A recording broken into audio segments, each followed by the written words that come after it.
I think at this point it might be useful for us to reflect with you on, given our knowledge and understanding so far, where are the gaps in our knowledge? What do we still need to know? And to think about ways that we might try and find out that information. Fiona, what do you think some of the key gaps are in our knowledge of what is autism and what is therefore not autism? Well, one of the important ones for me is women and girls and how they present on the autism spectrum. We've heard that if you look at the ratios, you've got 4 boys to 1 girl in autism, and if you look at the more Asperger end of the scale, you're looking at 9 or 10 boys to 1 girl. And we've never really understood where that comes from, because there's no evidence that intellectual capacity is a risk preventer for autism in females. Well, that would make no sense. So we believe that it's to do with being able to mask or hide it, or we're not looking for the right characteristics.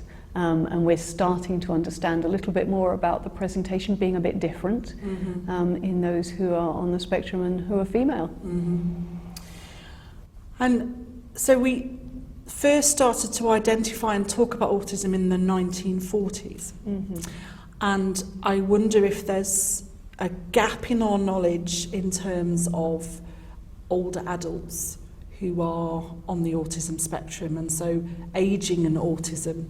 Do you think there are gaps there in terms of our knowledge? Absolutely. I think a lot of the adults would have been unidentified, who had quite significant difficulties potentially, and may have ended up in sort of more generic residential placements.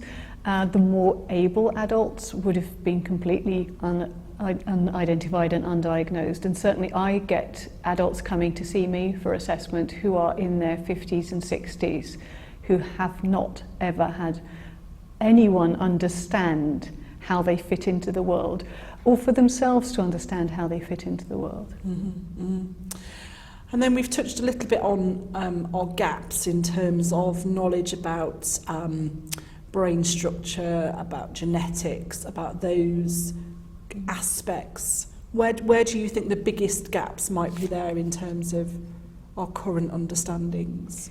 I think that's a difficult one, in that we are ever increasing our understanding that there may be a genetic component, or there may be a neurological component. The brain obviously is heavily involved, but not consistently finding a consistent part of the brain or a consistent mechanism in terms of genetics. So how long it will take to pin that down, or whether indeed we'll ever pin that down, is a big question. And what about our more recent interest in sensory sensitivities? That's a really important area to be explored. It's only really come into the diagnostic criteria with DSM-5. Up until then, it was something that everybody kind of knew, that people who were on the autism spectrum had differences in the way they processed the sensory world. But nobody had put that down as being something quite defining. And yet, quite a lot of research is suggesting that might be one of the most important elements of the autism spectrum, and we really need to understand that better than we do at the moment. And do you think there are elements of cognition that we need to explore more in terms of people who are on the spectrum? I think so. I think certainly in terms of seeing autism as being a difference, and to understand that actually what we're now realizing is that people on the autism spectrum may have, their entire brain might be wired up differently to ours, and how that works and what the implications of that are for the way that they process information from the world around them and between us and people on the spectrum as well. And then I wondered if finally you might reflect a little on a more recent development where we're thinking about autism not just as not just from a perspective of people having deficits and challenges and difficulties, but also to a recognition of strengths, and whether that might be an area for more exploration. I think totally, and we have in the past focused on savant skills, so those real islets of ability that we've looked at during the course.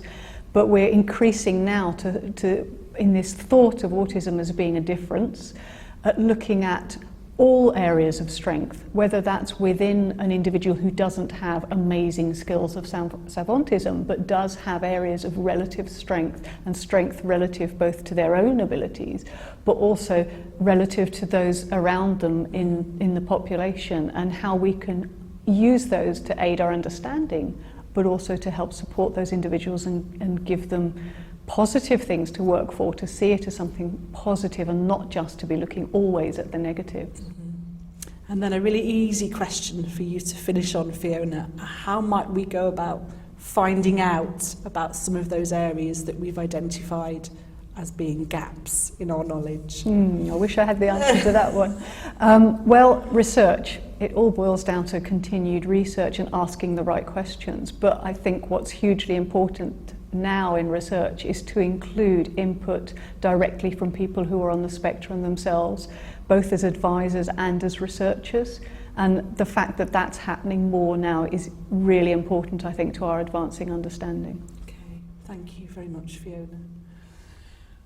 So there's some of the things that we've identified in terms of where our knowledge is, what we need to know, and some ideas about how we might go about finding out those things.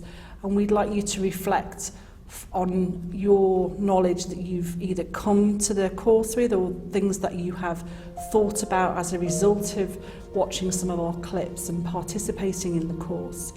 What do you think we still need to know, and how do you think we might go about filling some of our knowledge gaps?